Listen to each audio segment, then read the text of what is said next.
Hema committee റിപ്പോർട്ടിന്റെ അടിസ്ഥാനത്തിലെടുത്ത കേസുകളിൽ കുറ്റപത്രം സമർപ്പിക്കുന്നത് തുടരുന്നു. കൊല്ലം സ്വദേശിയായ മേക്കപ്പ് ആർട്ടിസ്റ്റിന്റെ പരാതിയിലെടുത്ത കേസിലും പ്രത്യേക അന്വേഷണ സംഘം കാഞ്ഞിരപ്പള്ളി കോടതിയിൽ കുറ്റപത്രം സമർപ്പിച്ചു. മേക്കപ്പ് മാനേജർ സജീവിനെതിരെയാണ് കേസ്.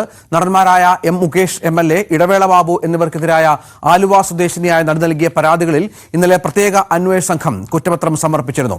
നവമി ദിനേശ് വിവരങ്ങൾ പങ്കുവെക്കുന്നു. നവമി, ഈ ഹേമ കമ്മിറ്റി റിപ്പോർട്ടുമായി ബന്ധപ്പെട്ട് കേസുകൾ കുറെ 10-25ഓളം കേസുകൾ എടുത്തിട്ടുണ്ട്. പക്ഷെ അതിൽ ചില കേസുകളിൽ മാത്രമാണ് കുറ്റപത്രത്തിലേക്ക് കാര്യങ്ങൾ എത്തുകയും സജീവമായ അന്വേഷണം നടക്കുകയും ചെയ്യുന്നത്. ഇപ്പോൾ എന്താണ് ഈ മേക്കപ്പ് ആർട്ടിസ്റ്റിന്റെ പരാതി? അതിലിപ്പോൾ എന്താണ് മേക്കപ്പ് മാനേജർക്കെതിരെയുള്ള കേസിന്റെ വിശദാംശങ്ങൾ?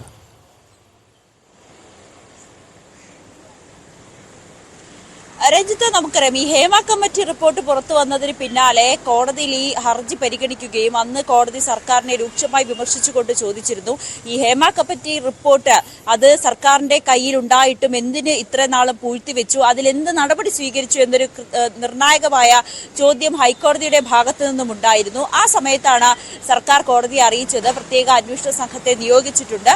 ഈ ഹേമ കമ്മിറ്റി റിപ്പോർട്ടിൽ മൊഴി നൽകിയ പരാതിക്കാരോട്, ആ മൊഴി നൽകിയ വ്യക്തികളോട് ഇത് പരാതിയുമായി മുന്നോട്ട് പോകാൻ താല്പര്യമുണ്ടോ എന്ന് അന്വേഷിച്ച് കൃത്യമായിട്ടുള്ള നടപടി സ്വീകരിക്കുമെന്ന് അന്ന് പ്രത്യേക അന്വേഷണ സംഘം കോടതിയിൽ വ്യക്തമാക്കുകയും ചെയ്തു. ഇതിന് പിന്നാലെ ആയിരുന്നു ഈ മേക്കപ്പ് ആർട്ടിസ്റ്റ്, കൊല്ലം സ്വദേശിയായ മേക്കപ്പ് ആർട്ടിസ്റ്റ് സമീപിക്കുകയും ഈ പരാതിയുമായി മുന്നോട്ട് പോകാൻ താല്പര്യമുണ്ടെന്ന് അന്വേഷണ സംഘത്തെ അറിയിക്കുകയും ചെയ്തത്. ആ കേസിലാണ്, അതായത് ഈ ഹേമ കമ്മിറ്റി റിപ്പോർട്ടിലുള്ള മൊഴികളുടെ അടിസ്ഥാനത്തിലെടുത്ത ആദ്യ കേസിലെ ആദ്യ കുറ്റപത്രമാണ് ഇപ്പോൾ സമർപ്പിച്ചിരിക്കുന്നത്. ഇതിൽ പറയുന്നത് 2014 സംഭവം.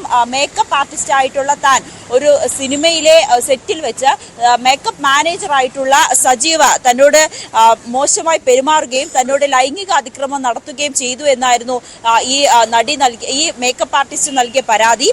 ഈ പരാതിയിലായിരുന്നു പ്രത്യേക ഒരു അന്വേഷണം നടന്നത്. ഈ അന്വേഷണത്തിലാണ് ഇപ്പോൾ കാഞ്ഞിരപ്പള്ളി കോടതിയിൽ പ്രത്യേക അന്വേഷണ സംഘം റിപ്പോർട്ട് നൽകിയിരിക്കുന്നത്. ഈ കുറ്റപത്രത്തിൽ എന്തൊക്കെയാണ് പ്രധാനമായും ആരോപിക്കുന്നത്, എന്തൊക്കെ വകുപ്പുകളാണ് ചേർത്തിരിക്കുന്നതിനെ കുറിച്ചുള്ള കൂടുതൽ വിശദാംശങ്ങൾ നമുക്ക് ലഭ്യമായിട്ടില്ല. എന്തായാലും ഈ ഏകദേശം 50 കേസുകളാണ് ഈ ഹേമ കമ്മിറ്റി റിപ്പോർട്ടുമായി ബന്ധപ്പെട്ട് ഇതുവരെ പ്രത്യേക അന്വേഷണ സംഘം എടുത്ത് അന്വേഷണം നടത്തിക്കൊണ്ടിരിക്കുന്നത്.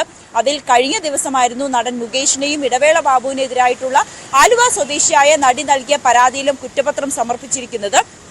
എന്തായാലും ഇത് ഒന്ന് തൃശ്ശൂരും മറ്റൊന്ന് കൊച്ചിയിലുമാണ് ഈ ഇടവേള ബാബുവിനും മുകേഷിനും എതിരായിട്ടുള്ള പരാതികൾ നൽകിയിരിക്കുന്നത്, കോടതികളിലുമായി നൽകിയിരിക്കുന്നത്. എന്തായാലും ഇനി വരും ദിവസങ്ങളിലും കൂടുതൽ കുറ്റപത്രങ്ങൾ സമർപ്പിക്കുമെന്നാണ് നമുക്ക് അറിയാൻ സാധിക്കുന്നത്. ഇതോടെ ഹേമ കമ്മിറ്റി റിപ്പോർട്ട് പുറത്തു വന്നതിന് ശേഷം 7 കുറ്റപത്രങ്ങൾ വിവിധ കോടതികളിലായി സമർപ്പിച്ചിട്ടുണ്ട്. അതിൽ ഹേമ കമ്മിറ്റി റിപ്പോർട്ടിൽ മൊഴി നൽകിയ പരാതിക്കാരിയുടെ കേസിലെ ആദ്യ കുറ്റപത്രമായിരുന്നു ഇന്ന് സമർപ്പിച്ചത്.